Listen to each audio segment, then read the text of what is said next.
you want to change the world, start off by making your bed. If you make your bed every morning, you will have accomplished the first task of the day. It will give you a small sense of pride, and it will encourage you to do another task, and another, and another. And by the end of the day, that one task completed will have turned into many tasks completed. Making your bed will also reinforce the fact that the little things in life matter. If you can't do the little things right, you'll never be able to do the big things right. And if by chance you have a miserable day, you will come home to a bed that is made, that you made. And a made bed gives you encouragement that tomorrow will be better. To pass SEAL training, there are a series of long swims that must be completed. One is the night swim. Before the swim, the instructors joyfully brief the students on all the species of sharks that inhabit the waters off San Clemente. They assure you, however, that no student has ever been eaten by a shark, at least not that they can remember. But you are also taught that if a shark begins to circle your position, stand your ground. Do not swim away. Do not act afraid. And if the shark, hungry for a midnight snack, darts towards you, then summons up all your strength and punch him in the snout, and he will turn and swim away.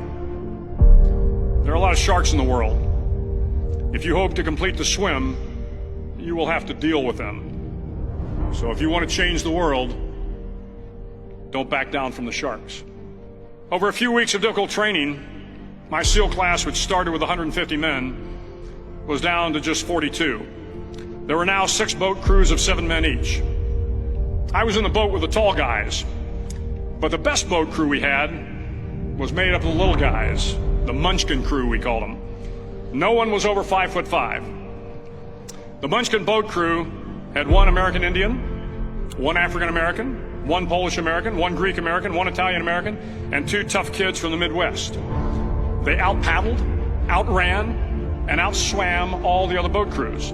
The big men in the other boat crews would always make good-natured fun of the tiny little flippers the Munchkins put on their tiny little feet prior to every swim.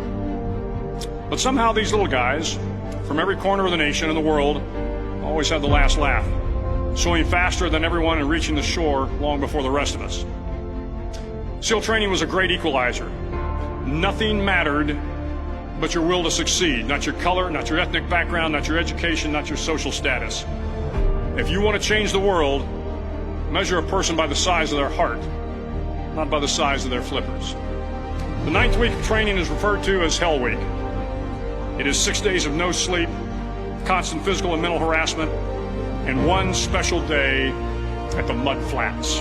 The Mud Flats are an area between San Diego and Tijuana where the water runs off and creates the Tijuana Sloughs, a swampy patch of terrain where the mud will engulf you.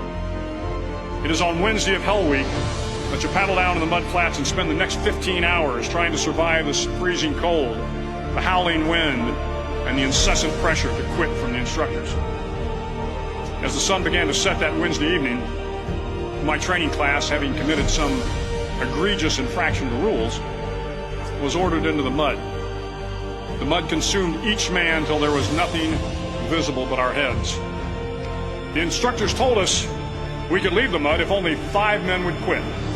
Only 5 men, just 5 men, and we could get out of the oppressive cold. Looking around the mud flat, it was apparent that some students were about to give up. It was still over 8 hours till the sun came up. 8 more hours of bone-chilling cold. The chattering teeth and the shivering moans of the trainees were so loud, it was hard to hear anything. And then one voice began to echo through the night. One voice raised in song. The song was terribly out of tune, but sung with great enthusiasm.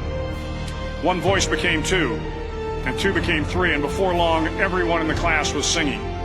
The instructors threatened us with more time in the mud if we kept up the singing, but the singing persisted, and somehow the mud seemed a little warmer, and the wind a little tamer, and the dawn not so far away.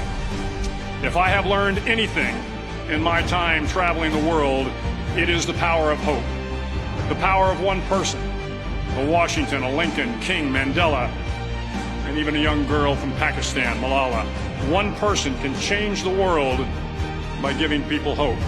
So if you want to change the world, start each day with a task completed. Find someone to help you through life. Respect everyone. Know that life is not fair and that you will fail often. But if you take some risks, step up when the times are the toughest, face down the bullies, lift up the downtrodden, and never ever give up. If you do these things, the next generation and the generations that follow will live in a world far better than the one we have today. And what started here will indeed have changed the world for the better.